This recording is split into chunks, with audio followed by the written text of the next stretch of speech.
रोज इन हवाओं से जूझते हुए हम 60, 70, 80 किलोमीटर का सफ़र तय कर रहे हैं को वादियों के विभिन्न क्षेत्रों में वर्चुअल टूर के माध्यम से ले जाने के खातिर। दोस्तों हमारे सामने है पहाड़ी कुत्ता, जिसे कहते हैं भोटिया भी कह सकते हैं, सेमी भोटिया ब्रीड, आधी भोटिया और आधी नॉर्मल देसी ब्रीड। और आप देख सकते हैं उसकी गर्दन पर कितना बड़ा घाव है, या तो ये किसी बाघ के द्वारा किया गया है, किसी जंगली जानवर के द्वारा। और आप देख सकते हैं किस तरह से पहाड़ी कुत्ते संघर्ष करके अपने जीवन को वादियों में जीते हैं, हर समय जान को दांव पे लगा के, क्योंकि शाम के वक्त में खतरा होता है। इंसान तो घरों के अंदर खुद को सुरक्षित कर लेता है दरवाजे बंद कर, पर जो कुत्ते होते हैं, जो बाहर गार्ड डॉग्स होते हैं पहाड़ों में, क्योंकि इन्हें गार्ड डॉग्स ही कहा जाता है, जंगली जानवरों के खतरे के चलते गद्दी लोगों से लेके जो गांव के लोग होते हैं, अधिकतम कई लोग अपने घरों में भोटिया कुत्ते को रखना प्रिफर करते हैं फॉर द सेफ्टी पर्पसेस। और उनके गले में पहनाया जाता है एक लोहे का कांटेदार पट्टा, जो इस कुत्ते के गले में नहीं था, कारण की वजह से नेक में वो अटैक हुआ हुआ आपको दिखा। क्योंकि जो जंगली जानवर है, बाघ हो गया, भालू हो गया, गुलदार हो गया, ये सबसे पहले अपने शिकार की गर्दन को दबोचते हैं ताकि श्वास नली जो है वो ब्लॉक हो जाए। और वही केस हमें वहां पीछे उस कुत्ते के साथ भी नजर आ रहा था। वाइल्ड लाइफ के साथ बहुत ज्यादा क्लोज कॉल्स होने की संभावनाएं बढ़ जाती हैं। दोस्तों पेट्रोल डलाया था लास्ट विलेज जो पड़ा था सांकरी से पहले 14 या 15 किलोमीटर समथिंग। अब वो 500 का पेट्रोल कैसे 5 रुपए की लेस के पैकेट की तरह खत्म हुआ वो पता ही नहीं चला। नाउ वी हैव अ 1 डंडा पेट्रोल इन आवर टैंक। हाँ जी छोटू, जगह नहीं है, कहाँ जा रहे हो? परे जा रहे हो? सॉरी यार, जगह नहीं है। तो इस समय रोड की कंडीशंस खराब होने के बावजूद भी अपने को थोड़ा भगाते हुए आगे ले जानी पड़ रही है गाड़ी। The reason for that is कि पेट्रोल कभी भी खत्म हो सकता है, कभी भी हमें धक्का मारना पड़ सकता है। और वादियों में धक्का मारने का मतलब है उल्टी गिनती गिनना। जितना भी धकेल लोगे, ऊंचाई ऐसी है कमर तोड़ कि गाड़ी खिसकेगी नहीं। फिलहाल निचलाई दिख रही है, पर ये निचलाई थोड़ी ही देर में फिर ऊंचाई की तरफ जाएगी। पहाड़ों में ऊंच और नीच संता और बंता की तरह है, जहां ऊंचाई आएगी वहां थोड़ी ही देर बाद तैयार रहिए, क्योंकि नीचे की तरफ जाती हुई रोड भी आएगी। चलिए फिर थोड़ा सा कर लेते हैं अपनी कमर टाइट। जल के स्रोत को देख के हो गया है दिल बिल्कुल ब्राइट, पर सड़कें हैं खतरनाक, खतरे से भरी, but we still gonna do it anyway, क्योंकि आखिरी टाइम रेकी तो हो ही गई है सड़कों की। तो जो बुनियादी ज्ञान है वो अपने मस्तिष्क को मिल चुका है अबाउट दिस मार्ग, इस रास्ते के बारे में। 3-3.5 किलोमीटर हम कवर कर चुके हैं, ऑलमोस्ट 10 या 9 किलोमीटर शेष होगा। पर ये 10 और 9 किलोमीटर जो हैं ये हैं सुपर एक्सट्रीम ऑफ रोड्स। वो तो सूर्य देव का धन्यवाद कि सूर्य देव ने वादी में फिलहाल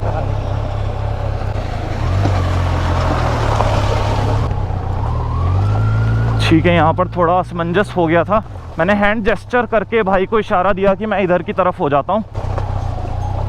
ओहो, मेरा कैटालिटिक कन्वर्टर, मेरा एग्जॉस्ट सिस्टम नीचे इस तरह से बज रहा है जैसे मेरे दिल पर ढोल डमाड़े। पर न जाने क्यों आज ये ढोल डमाड़े दहशत फैला रहे हैं मन में, क्योंकि एग्जॉस्ट सिस्टम जो है वो स्ट्रगल कर रहा है to cope up with this roads. Exhaust system engine के भी नीचे प्लेस्ड है, यानी कि एक बार के लिए इंजन को उतना खतरा नहीं जितना एग्जॉस्ट सिस्टम को है। दोस्तों सांकरी का रास्ता वो है ऊपर से जहाँ से हम अभी आए। कल जहाँ से हम आए थे वो थे नटवाड़ वाला रूट, और यहाँ पीछे से अगर आप देख सकते हैं पतली सी सड़क बीच से डाइवर्ट होकर नीचे की तरफ जा रही है। ये है आपकी जखौल की सड़क। जखौल यहाँ से है 19 से 20 किलोमीटर आगे। एज यू नो हम सांकरी जाने के लिए आए थे। नीचे की तरफ हनोल महासू जी का आशीर्वाद प्राप्त करने के लिए तत्पर हैं। गदेरे देख सकते हैं आप किस तरह से आ रखे हैं, भयंकर वाटरफॉल्स। ये जो पीछे आपको गदेरा दिख रहा था जो इस समय उफान पकड़े हुए था, इस वैली में जब मैं पहले आया था तो उस वक्त विध्वंसक गदेरा इस पूरे रूट का मुझे लगा था। है वो मोटी है, चौड़ाई इसमें बहुत ज्यादा है अन्य गदेरे और नालों से जो यहाँ इस रूट में आपको मिलते हैं, इसीलिए यहाँ पर रोड सबसे ज्यादा टूटी फूटी आपको नजर आएगी। अब जरा सी रोड वापस से सामान्य हुई तो हम भी स्पीड थोड़ी सी सामान्य कर लेते हैं, because we don't have petrol. घाटी की बनावट, घाटी के मोड़ इस तरह के लग नहीं रहे हैं कि न्यूट्रल पे यहाँ गाड़ी काफी आगे तक खिंच जाए, इसीलिए पेट्रोल बचाते हुए, गतिवान रहते हुए बढ़ते रहना पड़ेगा पथ पर।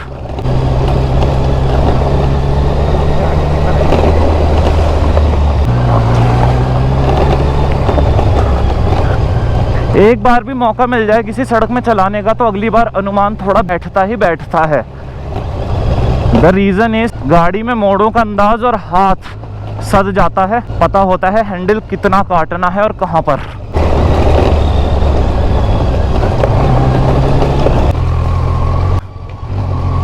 ऐसे आप ये कह सकते हैं कि वायु में तैरती है गाड़ी जब उसकी स्पीड और हैंडलिंग बैलेंस्ड हो, संतुलित हो। यहाँ पे थोड़ी गड़बड़ है क्योंकि बीच से मैं डाल के जिस दिन लाया, बीच की गहराई बहुत ज़्यादा थी, लग रहा है कि पानी जमा है, नीचे सड़क होगी, पर सड़क है नहीं, मार्ग है। गहरा गड्ढा बन चुका है जिसमें पानी जमा होकर रिस के पहाड़ों से बारिश का इकट्ठा हो चुका है। पर आते हुए उस गड्ढे से रूबरू हो मेरा फट्टा हो चुका है। सेब सारे बिक गए। ओ भाई, पैरों में है नाइकी, मैं एडिडास का लोअर पहनूं। बताओ चुल्लू भर पानी में ला के दूं क्या नदी से? डूब जाओ उसमें। बेकार है। तुम सिराजी भाई के गाने नहीं सुन रहे? तुम क्या कर रहे हैं लड़के? यशस्वी हमारे हिमाचल के हमारे इतने जबरदस्त रैपर हैं और चीता भाई कह रहे हैं उनके गाने नहीं सुने। यार क्या सुन रहे हो तुम जिंदगी में? उसी का नाम नहीं सुना तो गाने की बात कर रहा है। चीता भाई ऐसे नहीं बोलते, बहुत बढ़िया बंदे हैं, बहुत जबरदस्त आर्टिस्ट हैं। सुनना नहीं सुना होगा, हो सकता है ना सुना हो जाता है। बहुत दुनिया में इतनी सारा कंटेंट है, इतनी सारी चीजें, क्या पता उसके बीच आपको न पता चला हो, ध्यान में ना आया हो।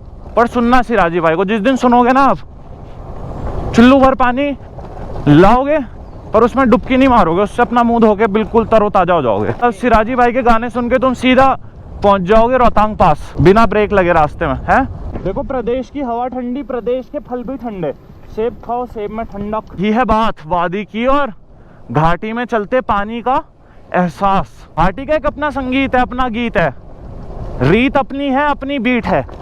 तो भैया बीट और फ्रीक्वेंसी मैच करके चलो घाटी से, तो तुम जीवन में जब भी पहाड़ों में आओगे तुम्हें मोक्ष की अनुभूति होगी और शांति का एहसास।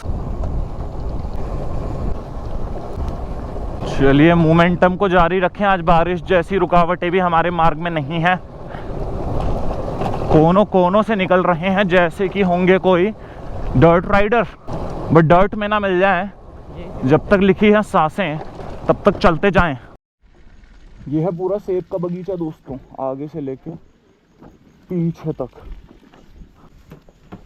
अंकल जी नमस्कार। नमस्कार सर। आगे हाँ जी, आगे घूम फिर के। अंकल जी ये बंदूक या असली है? नहीं, ये वो पटाखे वाली है। अच्छा, उसको भगाने के लिए। अच्छा अच्छा अच्छा। सेब कुछ मिल पाएंगे इस समय? खाएंगे या? वैसे खरीदने के लिए थोड़ा ज्यादा नहीं, आधा किलो। अरे आधा किलो तो अंकल जी आपके बगीचे हैं पूरे ऊपर? तो यहाँ वीडियो बना सकते हैं अंकल जी ऊपर जाके थोड़ी सी यूट्यूब के लिए? बना लो। वही मैंने कहा परमिशन ले लेते आपसे। कब हाँ जी, रखेंगे सेब खाने वाले? अभी दे दीजिए, बैग में रख लेंगे। ठीक है अंकल जी। हाँ, कुछ रेड गोल्डन नहीं रखा, काई में डालता। कितने वैरायटी के सेब होते हैं अंकल जी यहाँ पे लगभग? अरे बहुत वैरायटी होती है। लाल वैरायटी कम है। हाँ जी दे दीजिए खाने के लिए। लाल ऊपर लगे हुए हैं वो अंकल जी, हमें तो तीन चार चाहिए थे वो। अच्छा बब्बू गोशा दोस्तों, साइज देखो यहाँ बब्बू गोशे के, आप बाप रे। ये नीचे जाते जाते ना दोस्तों, देहरादून पहुंचते पहुंचते इसमें जो ये सख्त, हाँ पिता हो जाए। खाने का मजा अंकल वही है ना, क्रिस्पीनेस बनी रहे उसमें।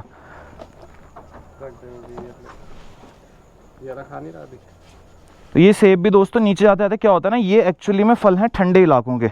ये जहाँ उगते हैं, इन इलाकों में थोड़ी बर्फ पड़ती है, बर्फ की वजह से इनको उगने में सहायता होती है। यानी सेब जैसी चीजें आप सुनेंगे भी तो बर्फीले इलाकों में ज्यादा आपको सुनने को मिलेंगी। पर मुंबई तक पहुंचते पहुंचते दोस्तों इनके हाल हो जाते हैं बेहाल। मेरा मुंबई से आया था जो दोस्त मिक, तो उन्होंने जब यहाँ किन्नौर के सेब खाए पहली बार, तो ही वॉज लाइक कि ये सेब तो आज तक हमने इस तरह के सेब कभी चखे ही नहीं। क्योंकि वहां पहुंचते पहुंचते उसका जो समझ रहे हैं आप, गर्मी से वो अंदर से पक जाता है, जैसे कि खाना ओवर कुक हो जाए उसी तरह से।